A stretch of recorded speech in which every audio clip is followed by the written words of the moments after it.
Hello and welcome to Walk the Pod, your daily walking show where I take my podcast for a walk because I don't have a dog. Welcome to Series 57, Episode 6. Today we are discussing Lament, as we did all last week. And today, a story illustrating lament in physical space and dipping into who gets to grieve, who doesn't, and the way that physical place can hold on to lament and present it to visitors over months and years. Welcome to Walk the Pod.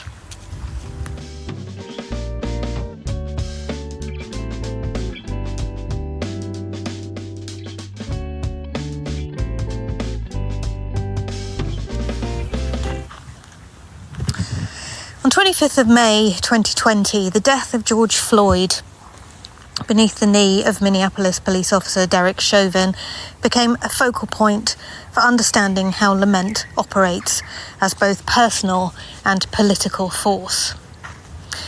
Floyd's dying words, "I can't breathe," became a rallying slogan, transforming individual suffering into collective expression of grief that had been building for generations. The response to George Floyd's death revealed how authentic lament can break through social barriers. The video created of his death created what we might call a crisis of grievability. It became impossible to dismiss or minimise, and it opened up a lot of questions about who gets to grieve and who doesn't in our culture. Unlike other cases of police violence that remained within affected communities, Floyd's death forced a broader reckoning with whose pain matters and deserves public acknowledgement. The street corner where Floyd died became a sacred space of lament. People brought flowers, artwork, personal offerings, transforming the site into what became known as George Floyd Square. This wasn't just a memorial, it was an active mourning that refused to let the loss disappear into statistics or broader discussions about policy or policing. The physical space held the community's grief in ways that official statements could not. Local protests began on the 26th of May and within a few days had inspired a global protest movement. The rapid spread demonstrates lament's contagious quality. Authentic grief about injustice can transcend geographical and cultural boundaries because it speaks to shared human recognition of wrong. The burning of the 3rd Precinct police station represented lament taking destructive form, not random violence, but the community's grief expressing itself through the destruction of a symbol they saw as complicit in their pain. More than 1,500 businesses were vandalised or destroyed in the Minneapolis-St. Paul area, including 67 destroyed by fire, reflecting how collective lament can overwhelm existing social structures when institutional channels for grief prove inadequate. The transition from grassroots mourning to official recognition illustrates how lament can eventually reshape institutional power. The city renamed the intersection George Perry Floyd Square, with a ceremony taking place on the 25th of May 2022, the 2nd anniversary of Floyd's murder. This official naming represents a rare victory in the politics of lament.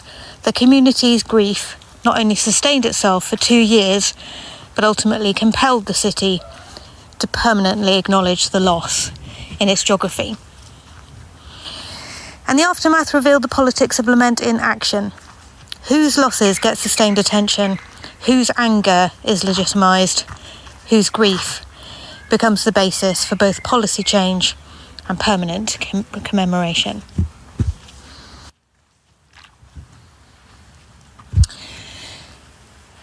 That segment on lament was a bit different from a normal Walk the Pod episode, quite serious, and so I have written it in advance in order to say exactly what I want to say for a change, not quite so much ramble chat as per usual. We will continue to consider lament all week. Please go to walkthepod.com and press the button marked Leave a Voice Note for Walk the Pod if you would like to let me know what Lament means to you.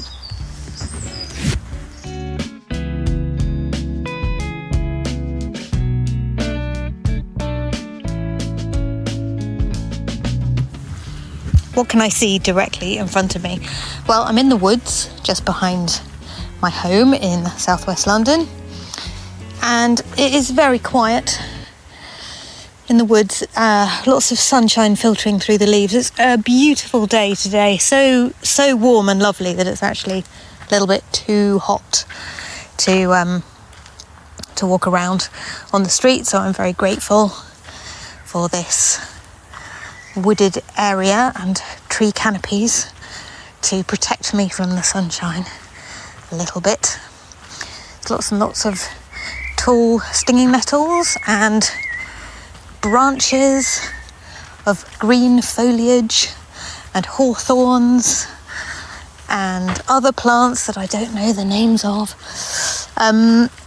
It is lovely, and there is what used to be a little river, not flowing next to me because there's no water in it, but just holding the memory of a river as I walk along on this path, getting tiny bits of wood shaving shrapnel in my sandals.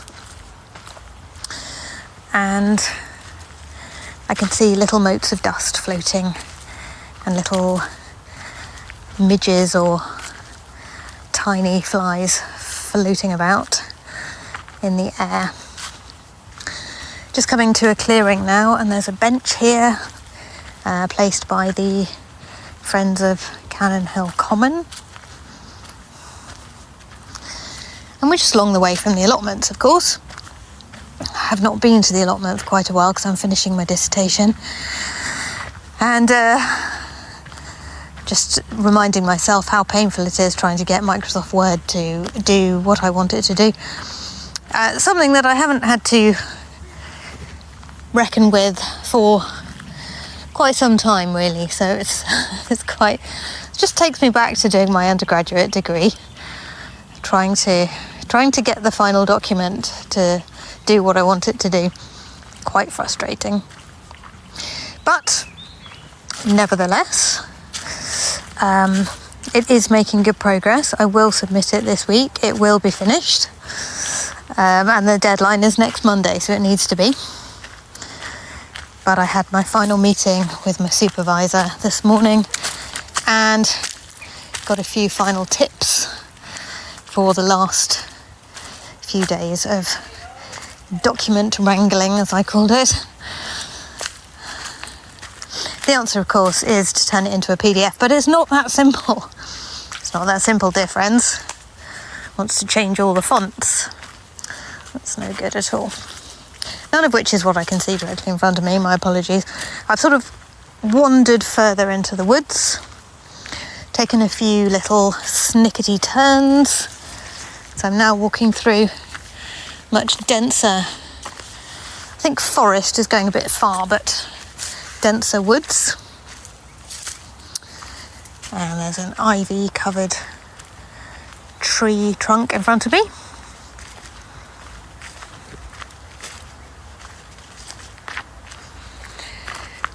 And a huge oak tree reaching up and across the path and all the way over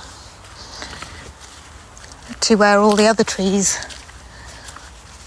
are trying to grow. But this oak tree is sort of just like a basketball player, just kind of stretching over them, saying, no, I'm going to be here.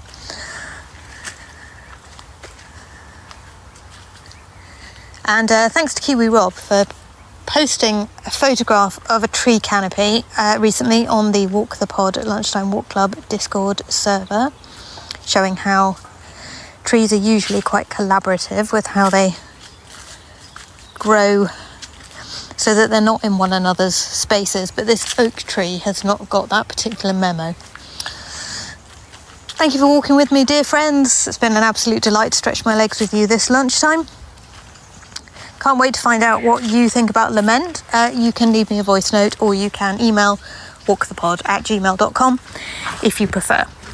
Take care of your beautiful mind. I will be back with episode 7 of series 57 tomorrow.